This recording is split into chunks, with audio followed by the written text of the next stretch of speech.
I picked up this mid-century cedar chest from my local thrift store. It is lined with cedar and made by the Lane Furniture Company. It was in excellent condition. As you can see, the inside of the chest looked really great, and it's clear to me that the previous owners had a lot of pride in this piece and took well care of it. I did, however, notice that the finish and the hardware and the legs needed a bit of an update. So what I'm going to be doing is removing the factory finish and putting on a new finish, and then cleaning the hardware and painting the legs.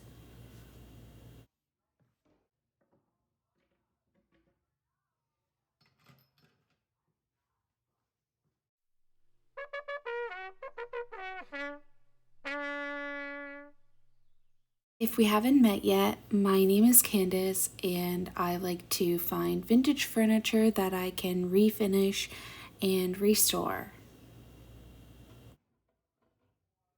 As I mentioned, this piece was already in pretty good condition. There were only a few scratches and dents on the piece overall, and so I knew it was going to be a pretty quick job to refinish. I had a lot of wonderful comments on my last video from you guys, some just general advice and others really supportive, and I appreciate all of the feedback and wanted to say thank you for that.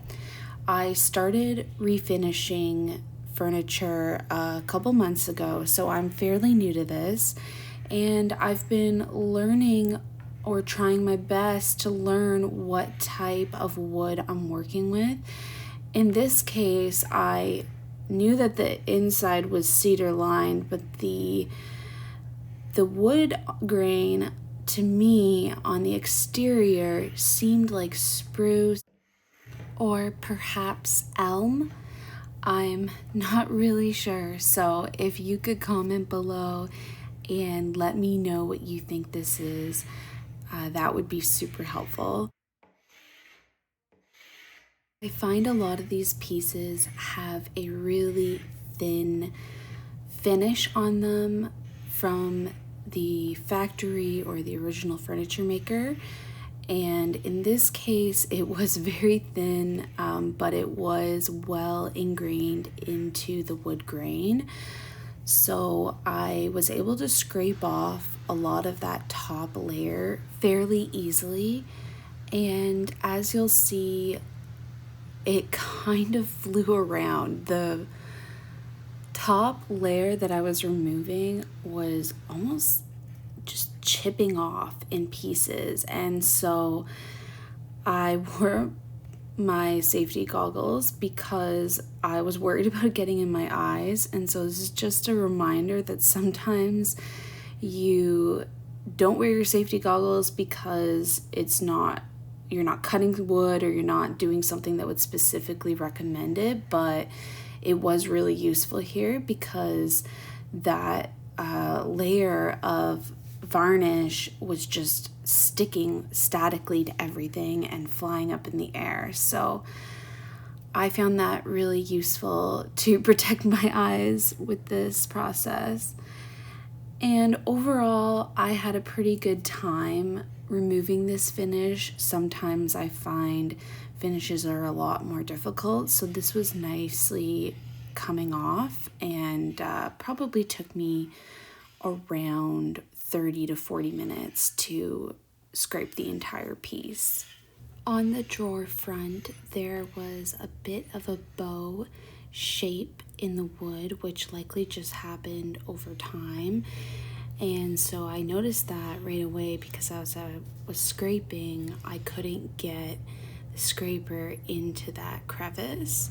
So I just carefully applied pressure on the edge of the scraper to get in those tougher areas. Once I was done with scraping, I went in with my orbital sander and I started with 100 grit sandpaper, and then I worked my way up to 220 grit. The sander helped remove some of the blotchiness and streaks that I could see from the scraper, areas where I either scraped a little bit more or a little bit less. And so the sander just really helps level that all out. And it's likely that I won't try to remove the stain that is deep into the wood grain.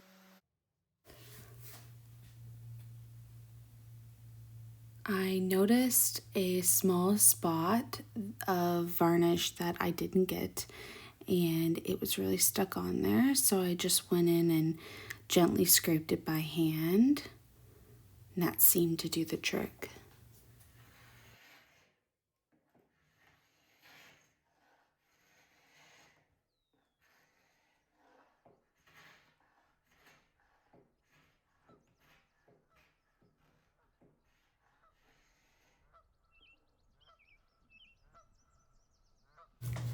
I just opened up the top of the chest so that I could scrape closer to the edge. Seemed to work pretty well.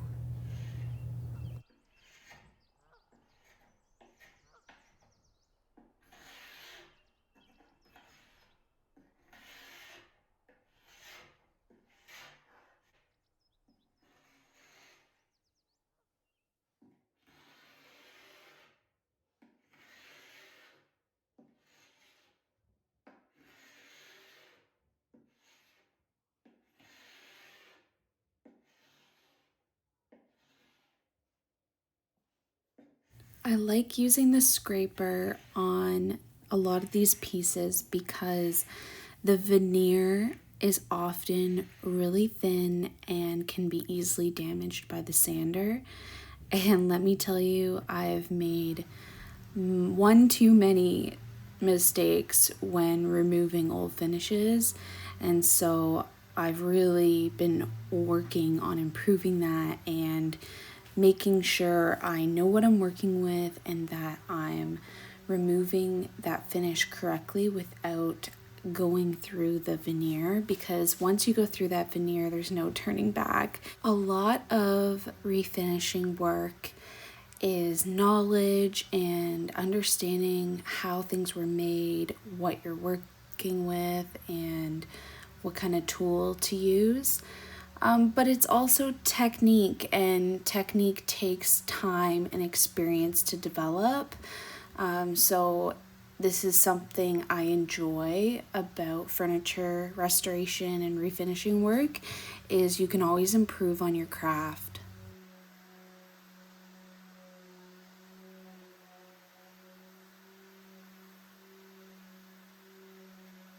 After sanding, I went in with a fine grit sandpaper block in the more delicate areas, and just to get a really smooth finish and observe the details of the piece.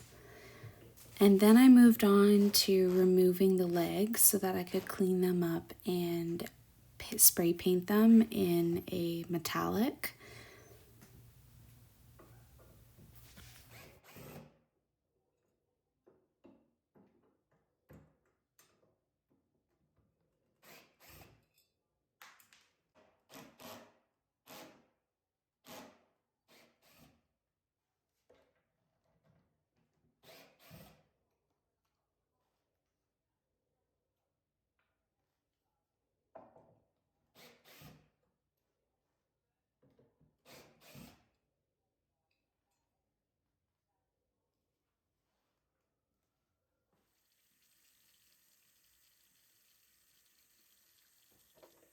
The legs were too big to fit in my boiling pot, so I just put them in the sink, ran some hot water and some vinegar and scrubbed them. And then I used some Barkeeper's Friend for the handles. And they did clean up really nicely, so I was quite happy with that. But the legs were a different type of materials, so I will be painting those to match the hardware.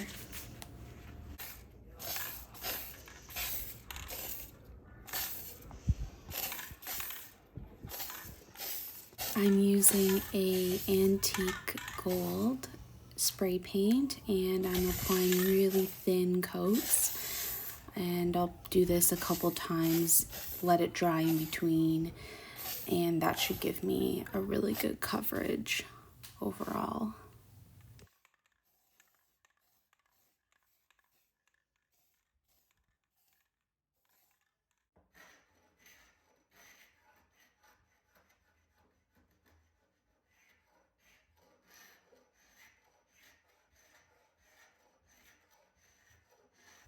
On the front of the chest, there was a really cool wood design where the furniture maker switched the orientation of the grain in this sort of diamond pattern. So what I'm doing is carefully removing the finish in the right direction.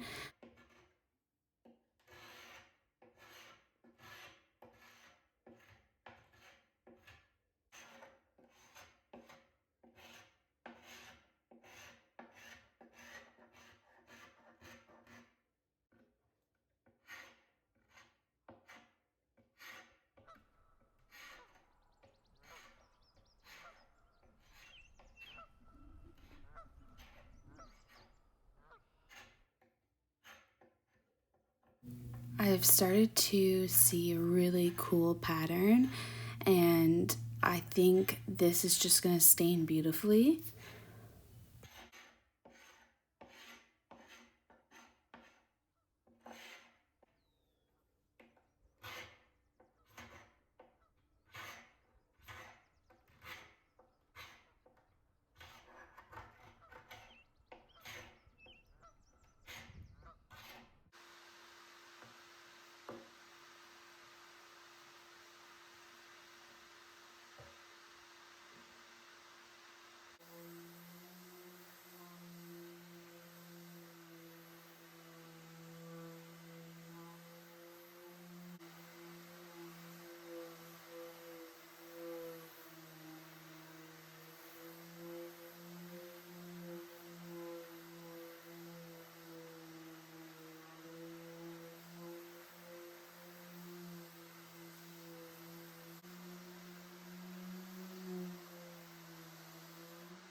And I'm going over everything with my fine grit sanding block. And once this is done, I'm going to be almost ready to stain.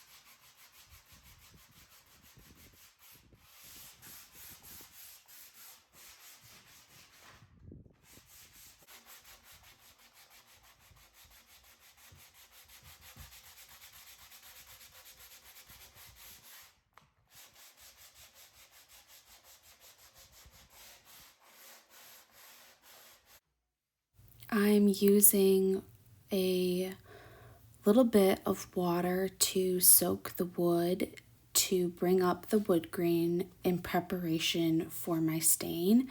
I'll let this completely dry before I apply the stain.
I'm using a tacked cloth to pick up any dust and debris that was left behind from sanding.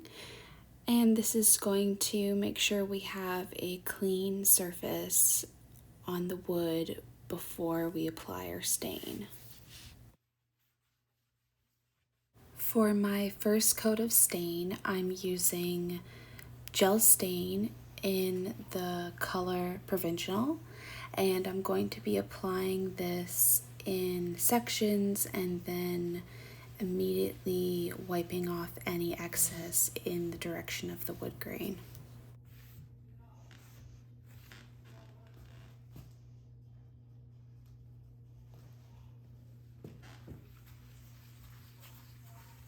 And I always seem to have unmatched pairs of socks, so I'm using a piece of a clean sock that didn't have a pair to apply the stain. Already I'm really liking the color. There is some unevenness in the stain, which could be the stain from the original piece that was still in the wood grain, or it might be just the wood itself. Some wood types are a little bit more difficult to stain and end up a little bit blotchy. So what I'm going to do is apply a second coat of stain in a different color.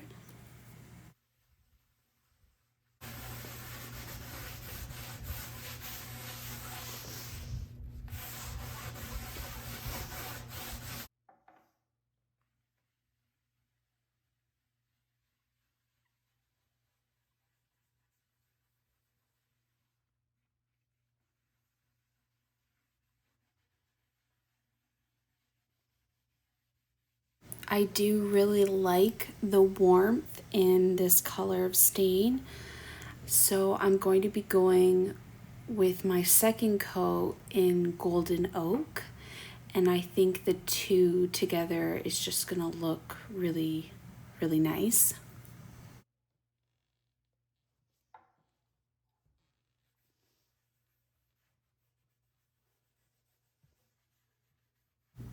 This is stain and polyurethane, so the golden oak layer will also work as my top coat, and I will be applying this in even strokes within the direction of the grain of the wood. I'm going to apply 2 coats of this to make sure that the piece is really well protected.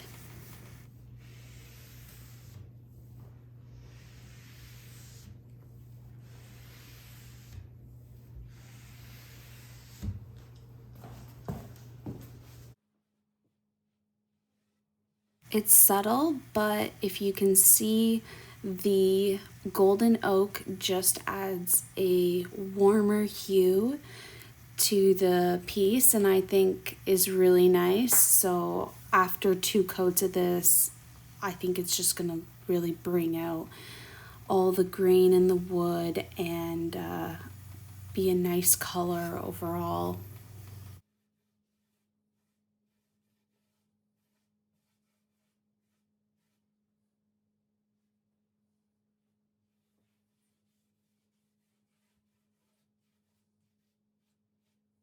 After letting this piece sit overnight to dry, I'm going to apply my favorite orange wax on top of my polyurethane coat.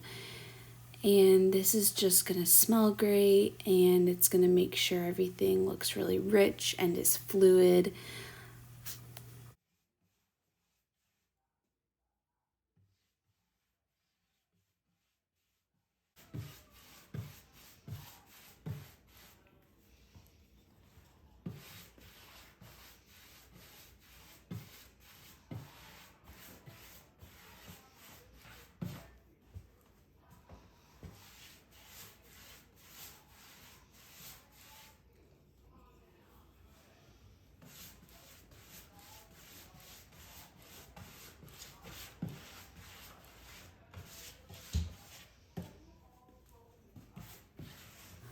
All that remains is to reinstall the hardware. Took me a minute to remember which direction these went, but I think this is right. It's a pull tab.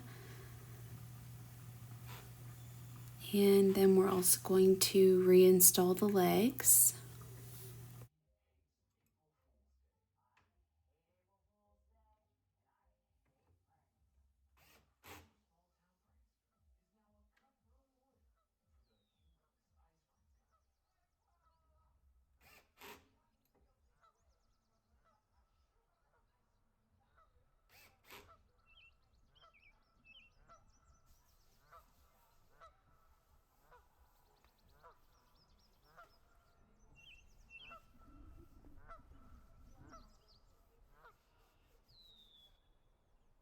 And here it is, all done. Let me know what you think, and if you like this video, please give it a thumbs up. It really helps my channel. Thanks for watching. We'll see you next time. Bye.